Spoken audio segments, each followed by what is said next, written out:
the idea that the Biden family needs to have protection, they're not actually in danger. There's not a lot of people that are after the Bidens. There's not a whole lot of reason for people to go after Ashley or Hunter Biden.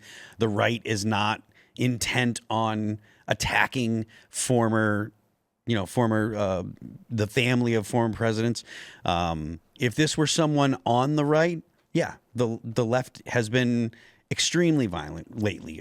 There's a lot of swattings that are going on and a lot of the multiple attacks on Donald Trump's life when he was running. So it might make sense if this were a former Republican president, but there's no serious threat to Joe Biden or his family. I don't think anybody cares about the Bidens anymore. I'm gonna say that's old news. Yeah, like even the quote unquote voiding of the pardons, everyone's saying Fauci. Nobody's talking about Hunter. Yeah, I mean he's not. Well, Joe Biden isn't even influential anymore. So like, maybe someone could have made an argument after President Obama left because he was still influential, right? I wouldn't say now, but for a few years after, he had young daughters and he was still very influential.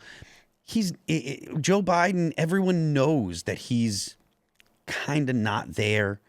Everyone knows that Hunter's, kind of a mess. If he's got money, he's probably going to blow it on nefarious things, but it's not going to be something where he's going to have an impact,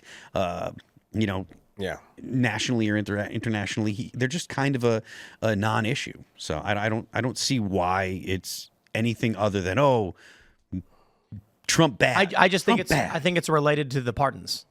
I think the intention is Trump is going to go after. I mean, there's a reason Biden pardoned these people. Hold on, I'm sorry. There's a reason why an intern masquerading as Joe Biden pardoned these people. Sorry about that, guys. And I think this is opening the door to. Look, man, I've been saying a lot. Kash Patel is a moderate guy. He's not. He never came on these shows and said, I'm gonna go after these people. He was saying, no, we just need crimes to be dealt with. We need the FBI to do their job, be law enforcement.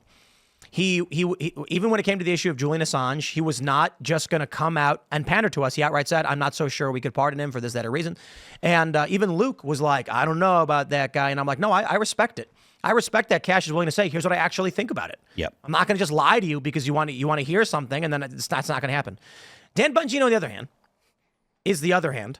And he is the guy who looks straight at the camera and points his finger saying, we're coming for you, you criminals, you corrupt deep state cronies. And I think Kash is going to be like the administrative powerhouse, but Dan's going to be the tip of the spear. I think Dan might actually start going after some more higher profile individuals. I think Dan's more likely to prioritize the terrorism, the far left, all of these things that we have been complaining about on the ground that he's been talking about on his show. It's right there, top of mind. Yeah, I mean, I would love to see significant changes come from the Department of Justice. I'd like to see them actually, go after some crimes from the left. So they kind of do the same thing as what they do with racism, right? So racism only exists in the mind. So like it doesn't actually exist, just the belief that it exists. So that's what liberals do is racism exists, Nazi, the salute from Elon.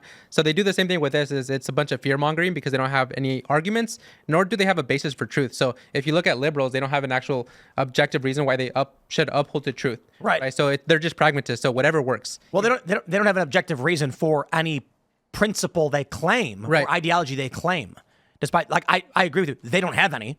That's why it changes every other day and makes no sense. Right. And then they're just contrarian, so they don't actually hold those beliefs. That's just whatever they do, we do the opposite. What do we what's the word for that? What? Polemicist? No, that's not the right word. No, that's yeah, that's just like a debate. Contrarian? Well, I'm thinking of contrarian, yeah. Yeah, I suppose it probably gets it the best. I can't think of the word I'm thinking of where it's like a philosophical. Yeah. Thanks for checking out this clip from Timcast IRL. Make sure to watch the show live Monday through Friday at 8 p.m. Subscribe to this channel, and we will see you all there.